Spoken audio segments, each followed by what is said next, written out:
अस्सलाम वालेकुम नाज़रीन, नांदेड़ उर्दू न्यूज़ में आपका इस्तकबाल है। चलिए नजर डालते हैं आज के नांदेड़ कोरोना अपडेट की तरफ। सरकारी अस्पताल नांदेड़ के जराये के मुताबिक शब 11 बजे कोरोना वायरस की नमूनों की 11 रिपोर्ट मिली है, जिसमें 9 रिपोर्ट निगेटिव है और 2 रिपोर्ट पॉजिटिव आई है।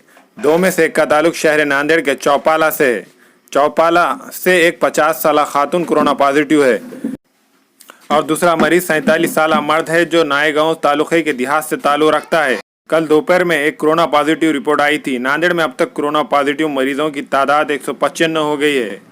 इनमें से 9 की मौत हो चुकी है। 134 सेहतयाब होकर घर चले गए, बाकी देर इलाज है। अभी बहुत सारे नमूनों की जांच रिपोर्ट आना बाकी है।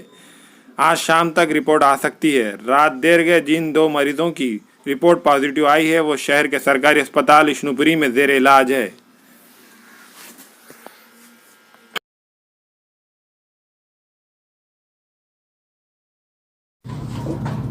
अस्सलाम वालेकुम, मैं इमरान खान। हमें उम्मीद है कि आपको हमारा चैनल अच्छा लगता होगा।